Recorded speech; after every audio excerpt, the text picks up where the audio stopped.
Bienvenue dans le podcast de l'agence France Trésor, l'organisme en charge de gérer la dette et la trésorerie de l'État.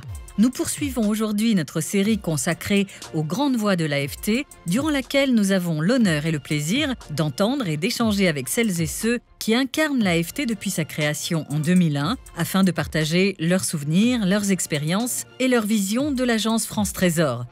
Après nous être entretenus avec Jacques Delarosière lors de notre premier épisode, nous poursuivons aujourd'hui notre série en recevant Maya Hatig, ancienne directrice adjointe de l'AFT. Bonjour Maya Hatig. Bonjour. Merci à vous d'être là aujourd'hui. Pourriez-vous nous parler de votre parcours ? Je m'appelle Maya Hatig, je suis directrice générale de la Fédération bancaire française depuis 1 an, après avoir passé 4 ans au Crédit Agricole et auparavant quasiment une vingtaine d'années au service de l'État. Notamment au sein du ministère des Finances, j'ai exercé pendant quasiment 4 ans à l'agence France Trésor comme directrice générale adjointe. Ça a été mon plus beau poste dans l'administration, celui par lequel j'ai terminé mon parcours public. Donc je suis très heureuse d'être ici pour en parler avec vous. Vous avez donc passé plusieurs années au sein de la Direction générale du Trésor. Pourriez-vous revenir sur ces années ? Oui, j'ai occupé plusieurs postes. J'ai travaillé pendant plusieurs années dans le service du financement de l'économie, en charge de la régulation des marchés financiers, donc de l'élaboration des textes réglementaires sur les marchés, en charge du secteur bancaire au milieu des années 2000, donc bien avant de rejoindre le secteur bancaire, et puis du secteur de l'assurance entre 2009 et 2012. L'assurance est un grand investisseur dans la dette de l'État. Et j'ai également travaillé dans le cadre de ce qu'on appelle la mobilité chez France Télécom en Pologne, où déjà à l'époque, j'ai eu l'occasion de faire des opérations de dette, puisque c'est une entreprise qui levait de l'argent sur les marchés. Donc ça m'a aussi donné une expérience opérationnelle de direction financière dans une grande entreprise à l'étranger qui plus est. Pendant tout ce parcours, j'ai toujours été en contact avec l'agence France Trésor. Le premier jour où je suis arrivée à la direction du Trésor, en fait, le 2 avril 2000, je suis montée à ce qui n'était pas l'agence à l'époque encore. Et j'ai pu rencontrer toute l'équipe, travailler avec elle, puisqu'il y avait des sujets communs entre ceux des marchés financiers du point de vue de la régulation et ceux des marchés financiers du point de vue des opérations de l'État. Donc tout au long de mon parcours au Trésor, j'ai toujours travaillé avec l'agence France Trésor. J'avais vraiment très envie d'être à l'intérieur et donc j'ai pu décrocher ce poste au bout de 12 années et je ne l'ai évidemment pas regretté. Pour que nos auditeurs puissent bien comprendre, pourriez-vous revenir sur ce poste de directrice adjointe, en expliquer un peu les enjeux, la complexité ? C'est l'un des postes les plus complets de l'administration, celui où on apprend le plus de choses, celui qui est aussi le plus différent du reste de l'administration, parce qu'on est à la fois très exposé, on ne peut pas faire d'erreurs, voilà, et on a les moyens de ce qu'on cherche à faire. On est aussi en forte responsabilité. Et au fond, au sein de l'administration d'État et de la haute fonction publique, il y a très peu d'endroits où on est à la fois la responsabilité, les moyens, une forme de liberté, et puis vraiment le sentiment chaque jour de faire quelque chose, de marquer son empreinte. Voilà, donc ça a vraiment été mon plus beau poste et je ne pouvais vraiment pas imaginer aller ailleurs au sein de l'État ensuite. Donc j'ai entamé ce qu'on appelle ma 2e carrière dans le secteur privé. À propos de l'AFT, justement, si vous deviez la résumer en 3 mots, lesquels choisiriez-vous ? Alors, 3 mots. Le premier, je l'ai cité, c'est celui de responsabilité, puisque c'est vraiment pour moi ce qui caractérise ce qu'on fait chaque jour à l'AFT. La simple mention des unités de grandeur avec lesquelles on travaille. On travaille en milliards. Il y a très peu d'endroits au sein de l'État et même dans les entreprises où l'unité de mesure, c'est le milliard. Et pourtant, on fait très attention à tout, y compris aux centimes. Tout est géré de très près, tout est géré de façon extrêmement rigoureuse. Donc ce sentiment de responsabilité, pour moi, c'est le premier mot de l'AFT. Le deuxième mot, c'est celui d'excellence, puisque c'est celle qu'on doit aux contribuables, c'est celle qu'on doit à l'État, c'est celle qu'on doit aux parlementaires, aux élus, c'est vraiment celle qu'on doit à la France. L'excellence dans la gestion et l'excellence de façon continue. Quelle que soit l'activité de l'AFT, il faut qu'elle soit excellente. Et le troisième mot, il est lié au deuxième d'une certaine manière, c'est-à-dire que c'est le mot collectif, puisque c'est vraiment un enjeu collectif. Voilà, donc la responsabilité, l'excellence et le collectif. Et quels sont les souvenirs qui vous ont marqué lors de votre passage à l'AFT ? J'ai des souvenirs marquants dans divers domaines. Dans la gestion des crises ou dans la gestion des marchés, des opérations de marché, je sais qu'on essayait de concilier à la fois beaucoup de sang-froid dans l'exécution des opérations, que ce soit les adjudications ou les syndications, et puis beaucoup de confidentialité et d'humilité. Et notamment se dire que notre rôle, c'était de diffuser des informations rassurantes en même temps qu'il y aurait ces événements de notation. Beaucoup de rigueur aussi pour justement stabiliser la note de la France, trouver toujours de nouveaux interlocuteurs, d'autres points de vue et rehausser, je dirais, l'opinion que pouvaient avoir des observateurs internationaux sur nous. Voilà, donc des souvenirs de marché qui sont des moments de crise ou de difficulté et où ce qui m'a marqué, c'est vraiment la manière de faire. Une deuxième série de souvenirs, c'est les contacts avec les investisseurs, les roadshows, les visites itinérantes. Ça, c'est toujours des moments très, très forts. C'est des visites auprès d'investisseurs. Alors, ça peut être très varié. Par exemple, on a fait des roadshows France. Et justement, moi, j'avais beaucoup de contacts dans le secteur de l'assurance. Et on a eu à cœur de rencontrer les différents investisseurs dans le domaine de l'assurance. On a fait avec Ambroise Fayolle à l'époque, mais aussi Philippe Mills, qui était son prédécesseur, des rendez-vous avec des assureurs pour leur montrer qu'ils avaient bien raison de continuer à investir dans leurs dettes souveraines.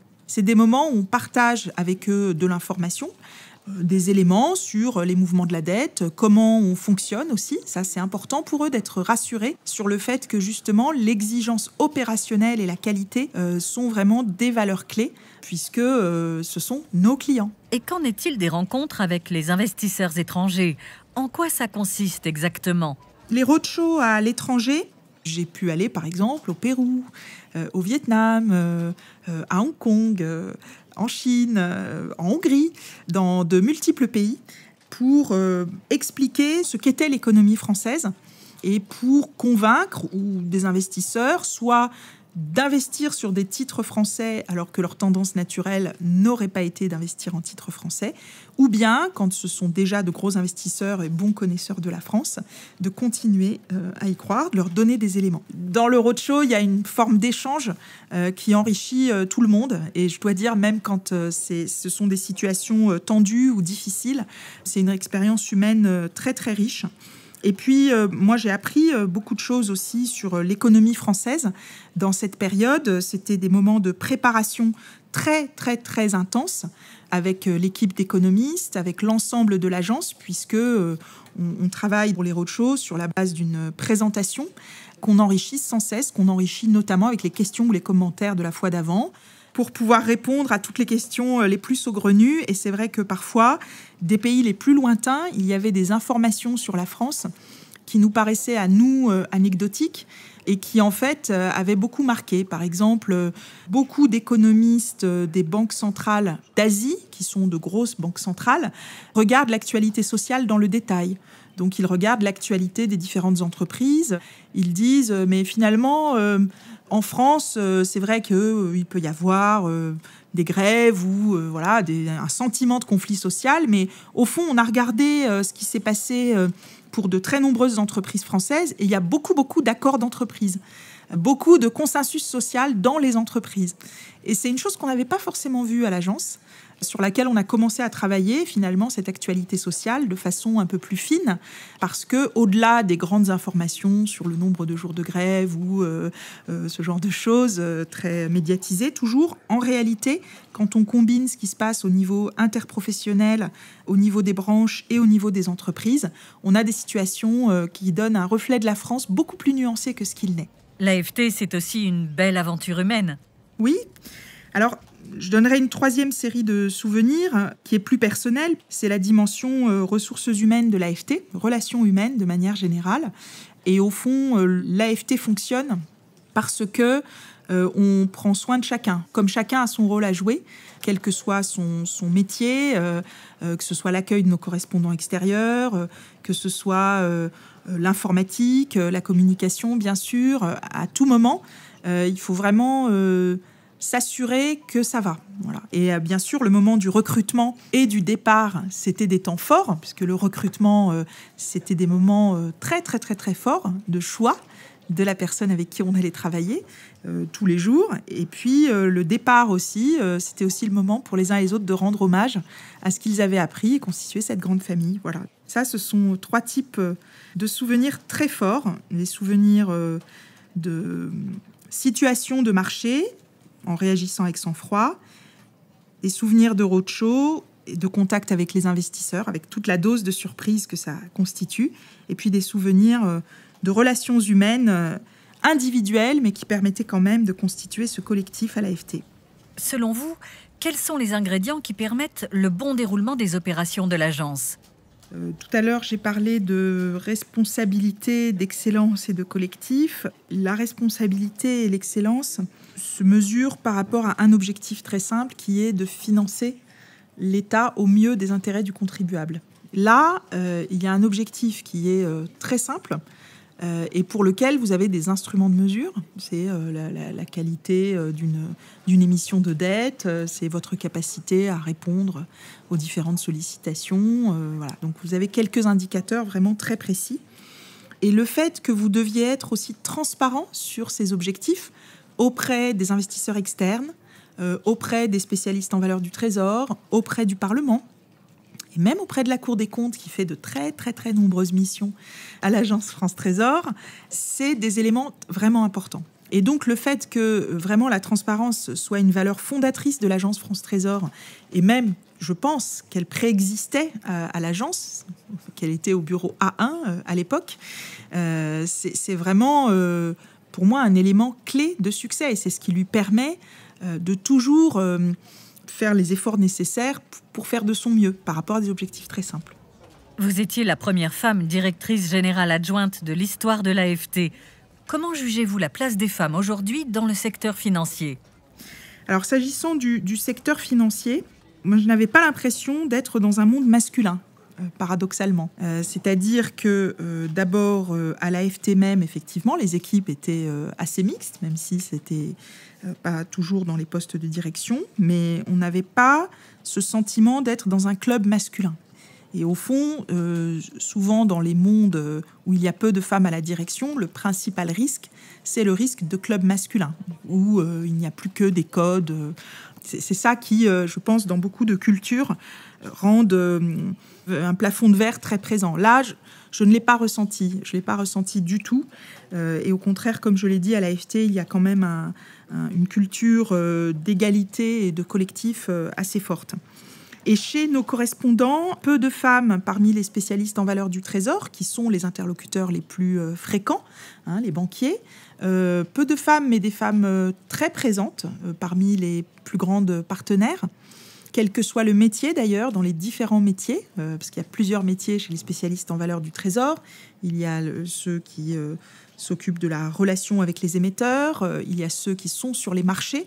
Alors c'est vrai qu'il n'y avait quasiment pas de femmes au trading. En revanche, comme responsable de relations, il y avait des femmes. Et puis, parmi celles qui nous accompagnaient en roadshow, également. Donc, je n'avais pas le sentiment, je dirais, là encore, de club masculin. Et puis, ce sont des métiers qui, dans les banques, sont des métiers complets, exigeants, puisqu'il faut à la fois avoir la relation commerciale, il faut avoir de très bonnes connaissances économiques, une très bonne capacité face au retournement de situation. J'ai gardé des relations avec beaucoup d'entre elles et je suis très fière de ce qu'elles accomplissent dans leurs différentes banques et même au-delà pour celles qui ont changé de métier. Et de manière générale, la place des femmes dans le secteur financier aujourd'hui, elle est très variable. Dans les métiers de la banque en général, elle représente la moitié des effectifs à peu près. Chez les cadres aussi, elle représente la moitié. Parmi les générations embauchées ou les personnes embauchées, quel que soit leur âge, aussi une forte part de femmes dans beaucoup de métiers. Je constate que toutes les banques mettent en place des plans d'action, justement, à la fois pour lutter contre des effets de club ou d'absence de diversité, Et puis parce que, tout simplement, quand on regarde le sujet, on s'aperçoit que le vivier existe parfaitement. Donc l'argument consistant à dire « Ah oui, mais il n'y a pas de femmes qui pourraient faire ce job parce qu'elles n'ont pas l'expérience », c'est complètement faux. Il y en a beaucoup qui ont à la fois les compétences, l'expérience. Ce qu'il faut, c'est lutter contre des freins comportementaux pour se porter candidat pour des postes à responsabilité ou pour faire un passage qui va parfois être de 2 ou 3 ans dans des métiers, je dirais, de marché plus facilement assignés aux hommes, mais qui permettent ensuite de progresser plus rapidement. Je dirais que les métiers, en particulier de dette d'État, sont des métiers très complets, très exigeants, plus féminisés qu'on ne pense, avec beaucoup de facteurs de succès, et que je pense qu'on peut faire confiance aux différentes banques, quel que soit leur pays, pour avoir les plans d'action nécessaires pour faire émerger tous ces talents qu'ils ont parfaitement en interne. Et comment voyez-vous l'avenir de l'agence ? L'avenir de l'agence. D'abord, je n'ai plus trop de soucis à me faire sur l'extinction de la dette. Je pense que comme tout le monde, on constate que c'est un métier qui a de l'avenir. Donc pour moi, l'AFT, elle va continuer à se baser sur ses piliers. Elle a surmonté de très nombreuses crises avec beaucoup d'humilité, avec finalement la capacité à accepter d'être surpris et à ne pas être déstabilisé par la surprise, à être capable de gérer les pires moments, les moments les plus compliqués, à savoir sur qui on peut compter en temps de crise. Moi, je n'ai pas d'inquiétude pour l'avenir. Je sais qu'il y a un univers des possibles qui est gigantesque. Ce que je sais, c'est que l'AFT s'adaptera toujours en s'appuyant sur ses forces. Ça, j'en suis quasiment certaine, quelles que soient les crises. Maya Attig, merci beaucoup pour cet échange. C'est moi qui vous remercie et puis j'ai hâte d'entendre la suite de ces podcasts. C'est la fin de ce second podcast dédié aux voix historiques de l'agence France Trésor.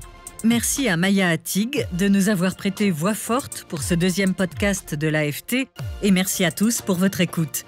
Les podcasts de l'AFT sont disponibles sur YouTube et Dailymotion.